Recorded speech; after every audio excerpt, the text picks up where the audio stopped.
Hi. How's it going? It's midday.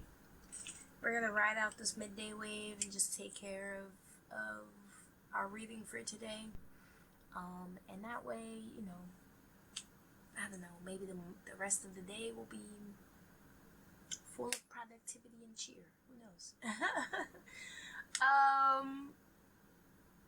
Today we're in King's. Are we in King's? That's not right. We already read King's 12. Today we're in Kings 14 through 16. So let me get this to the right day. Oh, this is on yesterday. Okay. We'll go from Kings 14 through 16 and then Psalms 98. We're 2 days away from our 100-day goal. And it's feeling quite nice to be that close to a goal. It kind of gives you renewed energy, Ahijah's prophecy against Jeroboam. At the time, Jeroboam's son, Ahijah, became very sick. So Jeroboam told his wife, disguise yourself so that no one will recognize you as my wife. Then go to the prophet Ahijah at Shiloh, the man who told me I would become king. Make him a gift of 10 loaves of bread, some cakes, and a jar of honey, and ask him what will happen to the boy. So Jeroboam's wife went to Ahijah's home at Shiloh. He was an old man now, and he could no longer see. But the Lord told Ahijah, Jeroboam's wife will come here pretending to be someone else. She will ask you about her son, for he is very sick. Give her the answer I will give you. So Jeroboam's having this kind of issue where he was given the kingdom over 10 of Israel's tribes when they kind of usurped the throne from Rehoboam, Solomon's son. And the Lord made known to everyone who was ready to revolt or ready to fight back in the name of King David's line that this was in fact God's doing. So they backed down. But Jeroboam is in fear that his kingdom is going to be removed from him and his authority, so much so that he starts building shrines, building altars to have things sacrificed on. Instead of going to Jerusalem, he had a pagan version of the festival of shelters. He's enacting all of these things to give himself the security that he needs. But we know that is all against the Lord's. It's displeasing in the Lord's eyes. So at one point, he's told that he receives a prophecy that their altar will be, it pretty much cracks, and the ashes fall onto the floor. But he's told that the altar there will be used to receive human sacrifices, and the pagan priest that he enlists or that he anoints will be burnt on that altar. Jeroboam doesn't repent, and he keeps doing what he's doing. And so now we start here where his son is sick. And so we know that Jeroboam's reign over Israel is one that's already displeasing, and misfortune is going to befall it. And I just want to see if this is part of the peak of the start of the misfortune. Right,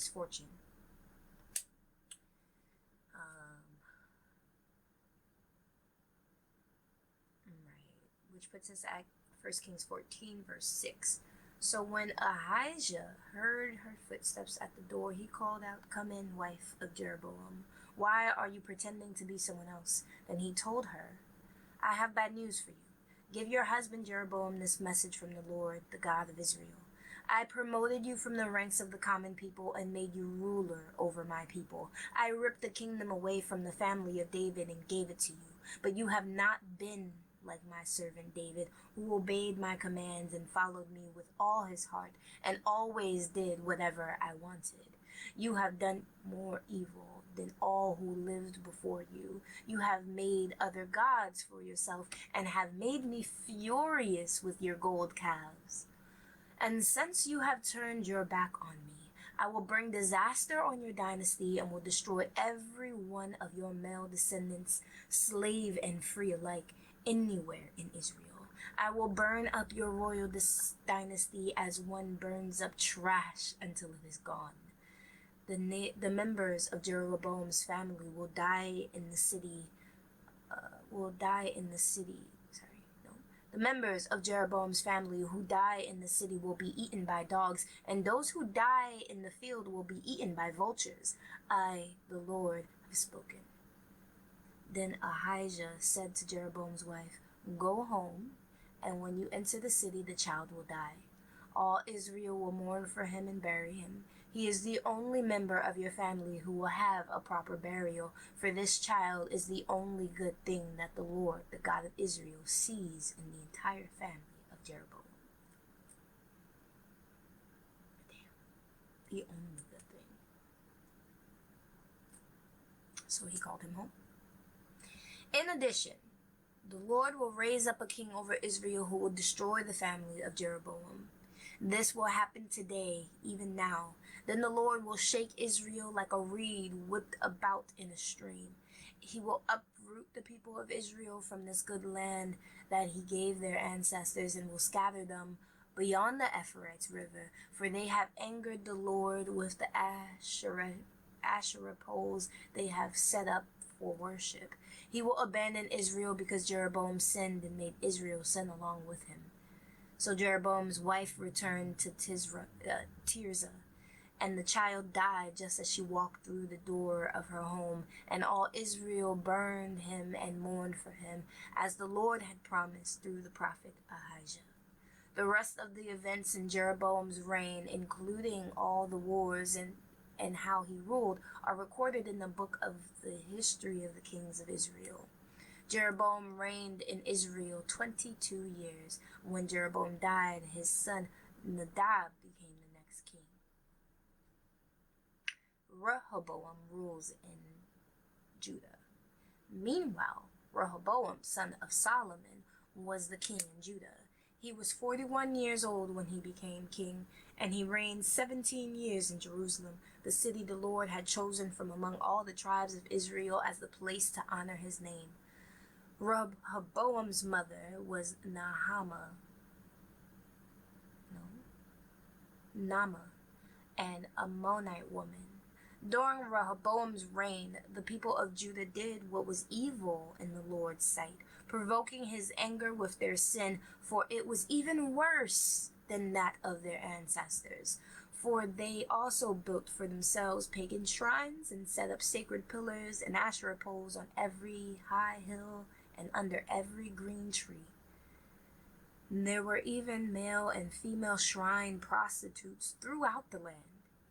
The people imitated the detestable practices of the pagan nations the Lord had driven from the land ahead of the Israelites. In the 5th year of King Rehoboam's reign, King Shishak of Egypt came up and attacked Jerusalem. He ransacked the treasuries of the Lord's temple and the royal palace. He stole everything, including all the gold shields Solomon had made. King Rehoboam later replaced them with bronze shields as substitutes, and he entrusted them to the care of the commanders of the guard who protected the entrance of the royal palace. Whenever the king went to the temple of the Lord, the guards would also take the shields and then return them to the guard room. The rest of the events in Rehoboam's reign and everything he did are recorded in the book of the history of the kings of Judah. There was constant war between Rehoboam and Jeroboam. When Rehoboam died, he was buried among his ancestors in the city of David. His mother was Naamah, an Ammonite woman. Then his son Abijam became the next king.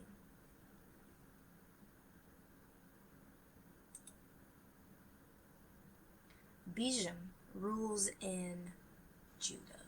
Abijam began to rule over Judah in the 18th year of Jeroboam's reign in Israel. He reigned in Jerusalem 3 years. His mother was Maacah, the granddaughter of Absalom.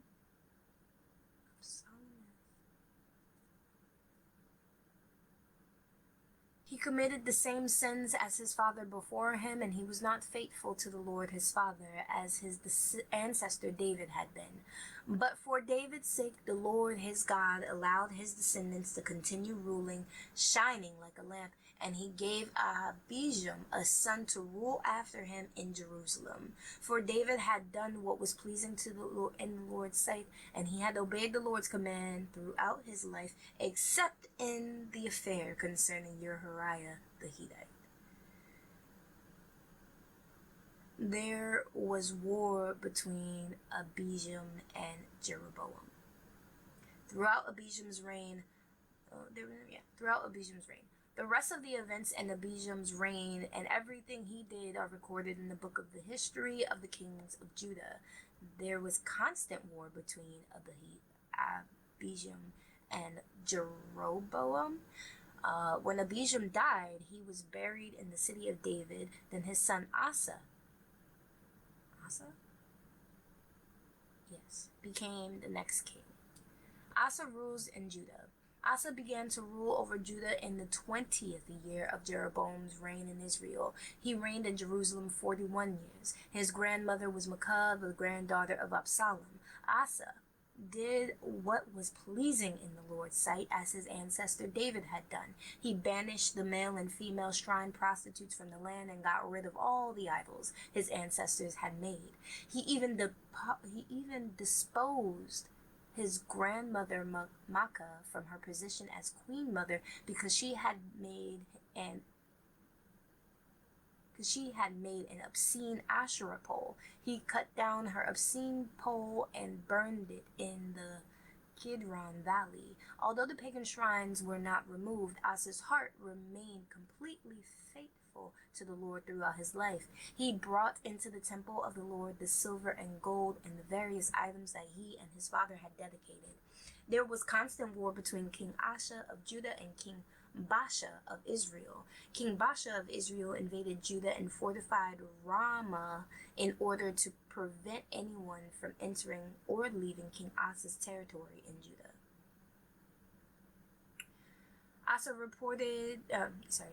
responded by removing all the silver and gold that was left in the treasuries of the temple of the Lord and the royal palace. He sent it with some of his officials to Benhan, son of Tabrimon, son of Hizon, the king of Aram, who was ruling in Damascus, along with this message.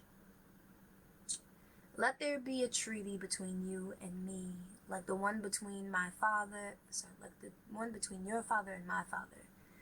See, I am sending you a gift of silver and gold. Break your treaty with King Baasha of Israel, so that he will leave me alone. Ben-Hadad agreed to King Asa's request and sent the commanders of his army to attack the towns of Israel. They conquered the towns of Ijon, Dan, Abel-Beth-Maacah, and all Kinnereth, and all the lands of Naphtali. As soon as Baasha of Israel heard what was happening, he abandoned his project of fortifying Ramah and withdrew to Tirzah. Then King Asa sent an order throughout Judah requiring that everyone, without exception, help to carry away the building stones and timbers that Baasha had been using to fortify Ramah. As Asa used these materials to fortify the town of Geba in Benjamin and the town of Mizpah. The rest of the events in Asa's reign, the extent of his power, everything he did, and the names of the cities he built are recorded in the book of the history of the kings of Judah. In his old age, his feet became diseased. Then Asa died. He was buried. When Asa died, he was buried with his ancestors in the city of David. Then Jehoshaphat, Asa's son, became the next king. Nadab rules in Israel. Nadab, son of Jeroboam, began to rule over Israel in the second year of King Asa's reign in Judah. He reigned in Israel 2 years, but he did what was evil in the Lord's sight and followed the example of his father, continuing the sins of Jeroboam had led Israel to commit. Then Baasa, son of Ahijah, from the tribe of Issachar, plotted against Nadab and assassinated him while he and the Israelite army were laying siege to the Philistine town of Gibbethon. Baasa killed Nadab in the 3rd year of King Asa's reign in Judah, and he became the next king of Israel. He immediately slaughtered all the descendants of King Jeroboam, so that not one of the royal family was left, just as the Lord had promised concerning Jeroboam by the prophet Ahijah from Shiloh. This was done because Jeroboam had provoked the anger of the Lord, the God of Israel, by the sins he committed and the sins he led Israel to commit. The rest of the events of Nadab's reign and everything he did are recorded in the book of the history of the kings of Israel. Baasha reigns in Israel.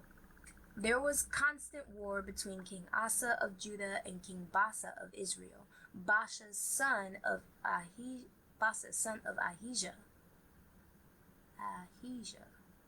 Is this the pre Ahijah?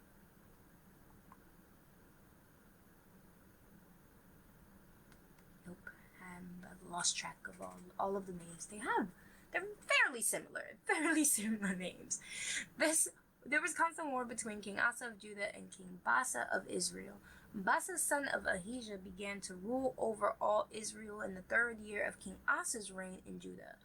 Baasa reigned in Tirzah 24 years. But he did what was evil in the Lord's sight and followed the example of Jeroboam, continuing the sins that Jeroboam had led Israel to commit. Baasha so he usurps the throne but continues the sins. Okay. 1 Kings 16. This message from the Lord was delivered to King Baasha by the prophet Jehu, son of Hanani. I lifted you out of the dust to make you ruler over my people Israel, but you followed the evil example of Jeroboam. You have provoked my anger by causing my people Israel to sin. So now I will destroy you and your family, just as I destroyed the descendants of Jeroboam, son of Nebat. The members of Baasha's family who die in the city will be eaten by dogs, and those who die in the field will be eaten by vultures. The rest of the events in Baasha's reign and the extent of his power are recorded in the book of the history of the kings of Israel. When Baasha died, he was buried in Tirzah. Then his son Elah became the next king. The message from the Lord against Baasha and his family came through the prophet Jehu, son of Hanani. It was delivered because Baasha had done what was evil in the Lord's sight, just as the family of Jeroboam had done, and also because Baasha had destroyed the family of Jeroboam. The Lord's anger was provoked by Baasha's sins. Elah rules in Israel. Elah, son of Baasha, began to rule over Israel in the 20th year of King Asa's reign in Judah. He reigned in the city of Tirzah for 2 years. Then Zimri, who commanded half of the royal chariots, made plans to kill him. One day in Tirzah, Elah was getting drunk at the home of Arza, the supervisor of the palace. Zimri walked in and struck him down and killed him. This happened in the 27th year of King Asa's reign in Judah. Then Zimri became the next king. Zimri immediately killed the entire royal family of Baasha, leaving him not even a single male child. He even destroyed distant relatives and friends. So Zimri destroyed the dynasty of Baasha as the Lord had promised through the prophet Jehu. This happened because all the sins of Baasha and his sons Eli had. This happened because of all the sins Baasha and his son Elah had committed, and because of the sins they led Israel to commit. They provoked the anger of the Lord, the God of Israel, with their worthless idols. The rest of the events of Elah's reign and everything he did are recorded in the book of the history of the kings of Judah. Zimri rules in Israel. Zimri began to rule over Israel in the 27th year of King Asa's reign in Judah, but his reign in Tirzah lasted only 7 days.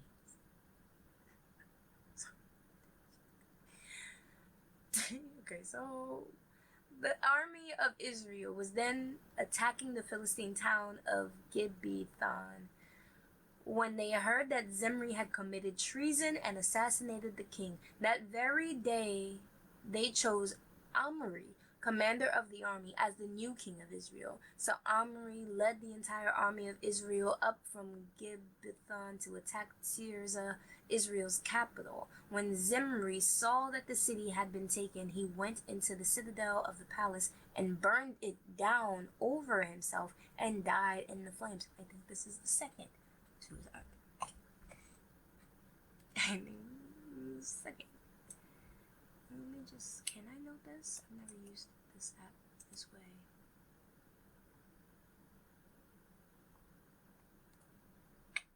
I can. Okay. For he too had done what was evil in the Lord's sight. He followed the example of Jeroboam in all the sins he had committed and led Israel to commit. The rest of the events of Zimri's reign and his conspiracy are recorded in the book of the history of the kings of Israel. Omri rules in Israel. But now the people of Israel were split into two factions. Half the people tried to make Timni, son of Ginath, their king, while the other half supported Omri. But Omri's supporters defeated the supporters of Timni, so Timni was killed and Omri became the next king. Omri began to rule over Israel in the 31st year of King Asa's reign in Judah. He reigned 12 years in all, 6 of them in Tirzah. Then Omri bought the hill now known as Samaria from its owner Shemir for 150 pounds of silver. He built a city on it and called it the city of Samaria in honor of Shemir. But Omri did what was evil in the Lord's sight, even more than any of the kings before him. He followed the examples of Jeroboam, son of Nebat, in all the sins he had committed and led Israel to commit. The people provoked the anger of the Lord, the God of Israel, with their worthless idols. The rest of the events of Omri's reign, the extent of his power, and everything he did are recorded in the book of the history of the kings of Israel. When Omri died, he was buried in Samaria. Then his son Ahab became the next king.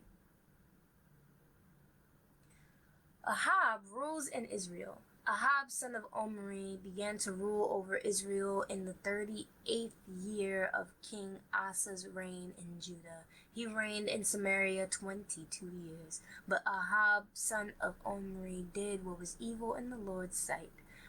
Even more. Okay? So he did what was evil in the Lord's sight, even more than any of the kings before him. And as though it were not enough to follow the sinful example of Jeroboam, he married Jezebel, the daughter of King Ethbaal of the Shidonites, and he began to bow down and worship Baal.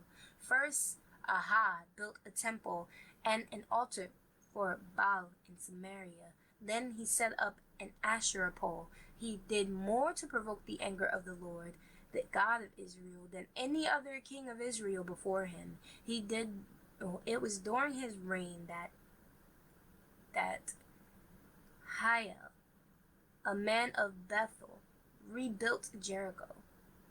When he laid its foundations, it cost him the life of his older son.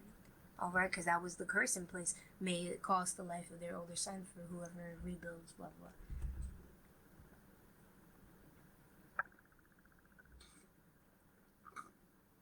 Okay, so it cost him the life of the older son to lay its foundation. And it's going to cost him something to set up the wall, and then it's going to cost him something else to, finish whatever. It cost him the life of his older son. Abiram. Okay, so it cost him that. And when he completed when he completed it and set up its gates, it cost him the life of his younger son, Segub. This all happened according to the message from the Lord concerning Jericho, spoken by Joshua, son of Nun.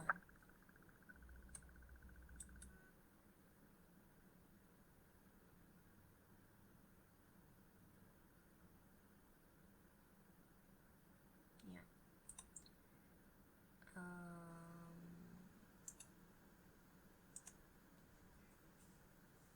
Israel had, I don't want to say they had no luck when it came to kings, but we knew that it was going to be a downfall. So if anyone had, it was going to get so bad to the point where humans started being sacrificed on these altars. So, the transfer of kings weren't going to be godly ones. A psalm. This is Psalm 98. All it says is a psalm. Period. Sing a new song to the Lord, for he has done wonderful deeds. His right hand has won a mighty victory. His holy arm has shown his saving power. The Lord has announced his victory and has relieved his righteousness. The Lord has announced his victory and has revealed his righteousness to every nation. He has remembered his promise to love and be faithful to Israel. The ends of the earth have seen the victory of our God. Shout to the Lord, all the earth. Break out in praise and sing for joy. Sing your praises to the Lord with the harp and melodious song, with trumpets and the sound of the ram's horn. Make a joyful symphony before the Lord, the King. Let the sea and everything in it shout his praise. Let the earth and all living things join in. Let the rivers clap their hands in glee. Let the hills sing out their songs of joy before the Lord, for he is coming to judge the earth. He will judge the world with justice and the nations with fairness. Let it be so.